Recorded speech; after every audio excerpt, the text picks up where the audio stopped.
STORMTracker weather starts now with Chief Meteorologist Mike Hurd. Watching this jet stream pattern very closely, and it's all been centered around a high pressure ridge that brought some extreme heat into Montana Friday and into Saturday. Now that ridge is retrograding, being pushed back towards the Pacific Northwest, and the jet stream starting to turn out of the northwest, and here comes a strong cold front right on top of that. So that's going to bring a lot of changes to the weather pattern as we go through the next 24 to 48 hours, and the biggest change is increasing snow showers at higher elevations around the Rocky Mountain Front, the Continental Divide, all of our mountain ranges in southwest Montana, with the biggest impacts in the backcountry around Cook City and in the Gardner area. So let's take a look at the high resolution forecast model as this strong cold front tries to build just to the north of us by about 8 or 9 o'clock tomorrow morning. Widespread rain, and look at that, that's fantastic. So here comes a strong cold front dropping in at about 8, 9, 10 o'clock tomorrow morning from north to south as we go through the day. So it's going to be it's going to be a very windy day, a good chance for valley rain, and you can see there's some snowflakes likely in the forecast model here as we go into tomorrow afternoon. Once we get closer to sunset, I think that's the better opportunity for the snow to stick at higher elevations as we go into the early evening hours. Then the skies clear tomorrow night into Tuesday morning. We're looking at some very frosty temperatures across the entire southwest corner of Montana, but most of Montana will see some very chilly temperatures coming up over the next day or two. So there's enough potential that the National Weather Service feels comfortable about issuing a winter weather advisory above 6,000 feet. Snow totals are going to be highly varied, but their potential is there for about 1 to 4 at the 6,000 foot mark.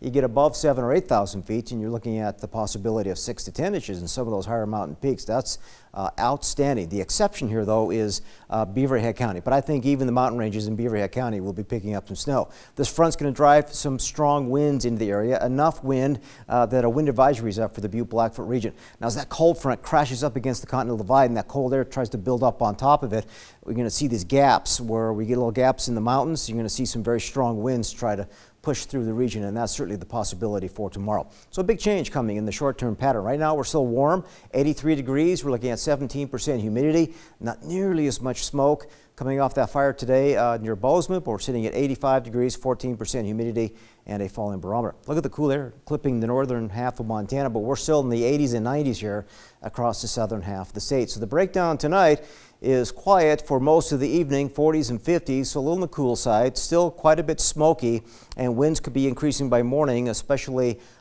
Butte to Helena. And as you move into the rest of the forecast area, I got 30s and 40s in here, mostly clear skies, but again very smoky, and winds will start to change out of the northwest overnight. Tomorrow, valley rain, mountain snow, colder. Now these temperatures are around 9, 10 o'clock tomorrow morning. That will be your highs, but temperatures will continue to fall as we go through the late afternoon, and by sunset we could be looking at temperatures in the low 40s to low 30s around sunset. So it's going to be much colder tomorrow, both east and west of the Continental Divide.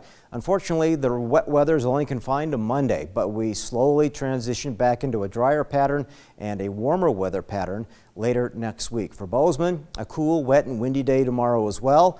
Very chilly for morning lows into Tuesday and Wednesday, but upper 60s turn into upper 70s and eventually low 80s next weekend.